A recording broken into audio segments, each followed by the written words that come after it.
IT man power company మాది. ఒక edtech company అని చెప్పి వీళ్ళ ఇంటర్వ్యూస్ చూశాను నేను.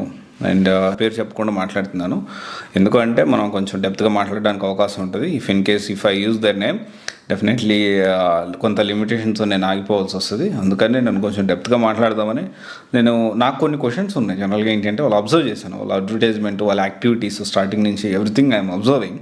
అండ్ ఒక ఎడ్టెక్ కంపెనీ అంటున్నారు, మాది ఐటీ కన్సల్టింగ్ కంపెనీ అంటున్నారు, at the same time IT man power company అంటున్నారు, అందరినీ యాక్సెప్ట్ చేస్తామంటున్నారు. సో ఆఫీస్ బాయ్ నుంచి నేను ఈ స్థాయికి వచ్చానంటున్నారు.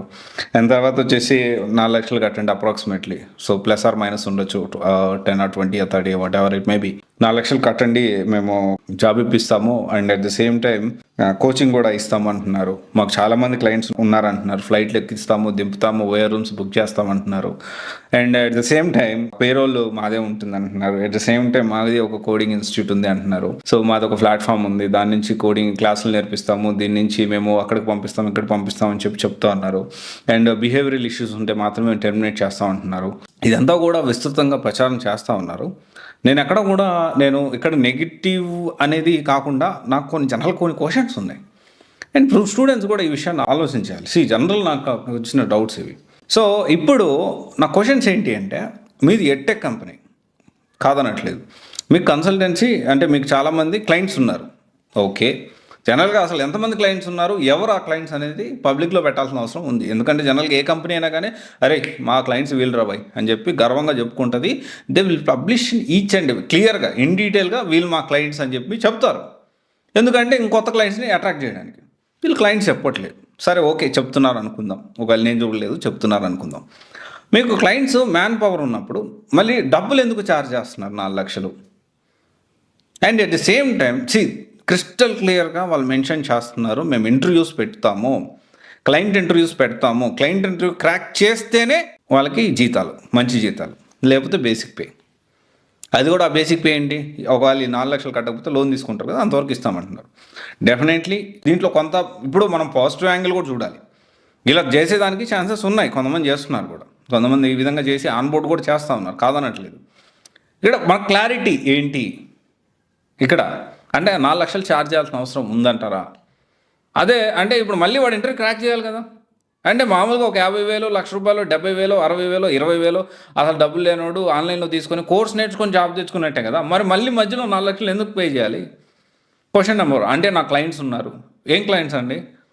అంటే ఒక ఇన్స్టిట్యూట్ వాళ్ళు ఎంతో కొంత మన ప్లేస్మెంట్ చూపించట్లేదంటారా?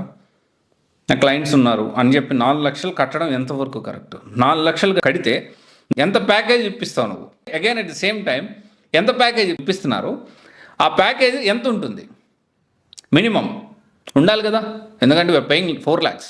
జనరల్గా ఏంటి అంటే మనం కొంత పే చేసాను, 5,000, 10,000 పే చేస్తేనే నేను 10,000 పే చేసిన అన్నట్టు మాట్లాడతాము. ఇలా 2 లక్షలు, 3 లక్షలకు కూడా ఖచ్చితంగా పెద్ద అమౌంట్. 4 లక్షలు ఇది plus or minus 20,000, 10 or 20,000, that is whole different story. కొంచెం అప్రాక్సిమేట్లీ రౌండ్ ఫిగర్ చేసి చెప్తున్నాను నేను.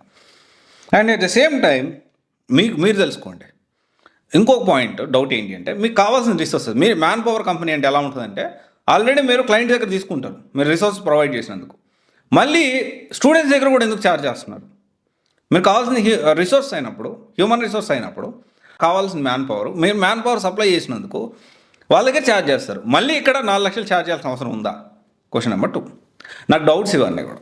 తర్వాత వచ్చేసి క్లియర్ కట్గా ఇంటర్వ్యూస్ లాంటివి చెప్తా ఉన్నారు, మేము క్లయింట్ ఇంటర్వ్యూ పెట్టిస్తామంటున్నారు. వాట్ ఇఫ్ ఇన్ కేస్ మీరు బాగా చెప్పిన స్టూడెంట్ పికప్ కాలేదు, వాళ్ళకి ఎలా అంటే వాళ్ళు ఇంటర్వ్యూ క్రాక్ చేయలేకపోతున్నారు, అప్పుడు పరిస్థితి ఏంటి? 4 లక్షలు బుడిదలో పోసిన పన్నీరేనా?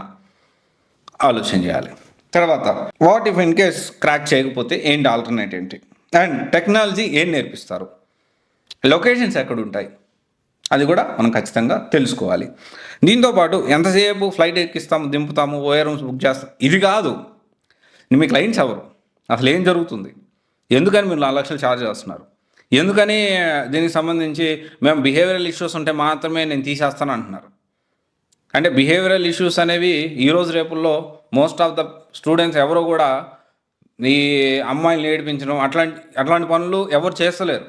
Most of the 99.99% most of the people అంత నెగ్లిజెన్స్ అయితే లేరు ఖచ్చితంగా నేను అనుకుంటా. ఎందుకంటే ఇంత ముందులాగా ఒకప్పుడు ఉండేది అమ్మాయిలు కదిలించడం ఇది ఎంత కూడా ఇప్పుడు అట్లేం లేదు. ఎవరి పనాలు చూసుకుంటున్నారు. జాబ్ ఇంపార్టెంట్ అనే విషయం 4 లక్షలు కట్టినోడు అంత నెగ్లిజెన్స్తో ఉంటాడని నేను అనుకోను. 200%. ఇంకొంతమంది ఉంటారు. కొన్ని ఎక్సెప్షనల్ కేసెస్ ఉంటాయి, దాని గురించి మనం అప్పుడు మాట్లాడలేము. సో ఇంతవరకు ఇదంతా కూడా స్టూడెంట్స్ అందరూ క్లారిటీ తెలుసుకోండి. 1కి 10 సార్లు ఆలోచించండి. అండ్ గుర్తుపెట్టుకోండి, డబ్బులు కట్టిన తర్వాత వాళ్ళు క్లియర్గా ప్రతి ఒక్కరితో ఎంఓఐ సైన్, వీళ్ళే కాదు ప్రతి ఒక్కరు. ఇప్పుడు ఎట్లా ఉందంటే ఇప్పుడు ఇది కూడా ఎంఓఐ సైన్లు పెట్టించుకుంటారు. మనం ఎక్కడెక్కడ సైన్లు పెడుతున్నాం, ఎందుకు పెడుతున్నాం, దానికి టర్మ్స్ అండ్ కండిషన్స్ ఇవన్నీ చదవాలి.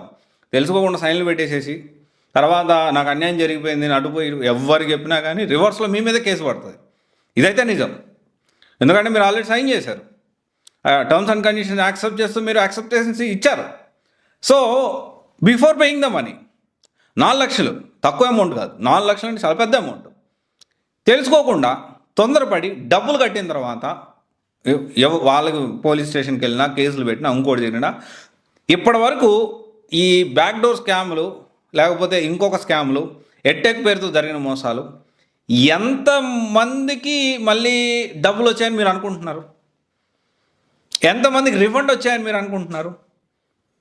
ఎంతమంది ఈ విధంగా డబ్బులు కట్టి ఆలోచించకుండా డబ్బులు కట్టి ఎంతమంది కెరియర్ని స్పాయిల్ చేసుకున్నారు? వాళ్ళు ఇక్కడ ఒక విషయం ఏంటి అంటే వాళ్ళు స్పాయిల్ చేయట్లేదు, ఈ ఇష్యూస్లో ఇరుక్కొని వాళ్ళ మీద కేసులు పెట్టి వాళ్ళ మీద కేసులు పెడతారు. డెఫినెట్లీ వీళ్ళు వాళ్ళ మీద కేసులు పెడతారు, వాళ్ళ మీద కేసులు పెడతారు.